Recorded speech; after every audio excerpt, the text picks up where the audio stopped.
le monde retient son souffle. Quelque part au-dessus du golfe Persique, des bombardiers furtifs B-2 Spirit fendent l'obscurité à 30 000 pieds d'altitude.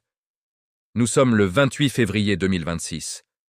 À 2h30 du matin, heure de Washington, Donald Trump publie une vidéo sur Truth Social. Sa voix est calme. Les forces armées américaines ont commencé des opérations de combat majeures en Iran. Tout a commencé bien avant cette nuit-là. En décembre 2025, l'Iran explose de l'intérieur. Des millions d'Iraniens descendent dans les rues, épuisés par des décennies d'étranglement économique, de répression, d'espoir confisqués. La monnaie s'effondre. Le régime répond par les balles. Selon certaines estimations, plus de 30 000 civils sont tués en quelques semaines. Trump observe. Il avait promis la paix.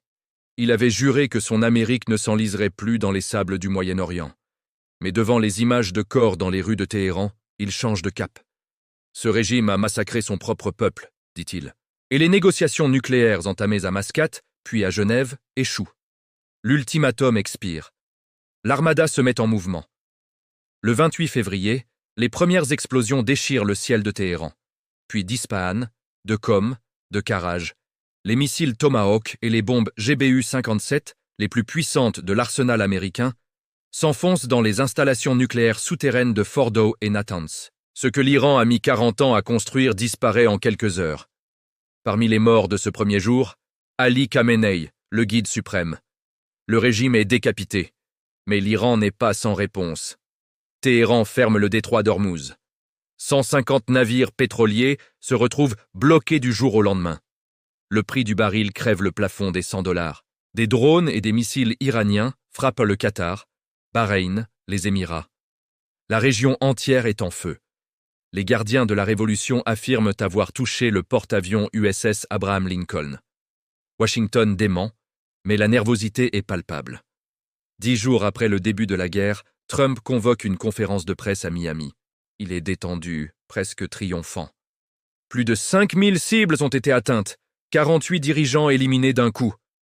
Il ajoute que la guerre est quasiment finie, que l'Iran n'a plus ni marine, ni force aérienne, ni communication. Mais dans le même souffle, il menace de frapper beaucoup plus fort si Téhéran bloque le pétrole. La contradiction est totale. Et le monde comprend. Personne ne sait vraiment quand cela s'arrêtera. Dans les ruines encore fumantes de Téhéran, un nouveau guide suprême est désigné, Mojtaba Khamenei, le fils. Israël le désigne immédiatement comme une cible. Trump dit être déçu. La guerre change de visage, mais continue. Les cours du pétrole plongent, puis remontent. Les alliés européens se divisent, l'ONU condamne. Et quelque part, dans un bunker ou une chambre d'hôtel, des diplomates turcs et iraniens parlent d'une équipe conjointe. Le Moyen-Orient brûle, et le monde regarde, comme toujours, avec l'espoir fragile que quelqu'un, quelque part, décidera d'arrêter.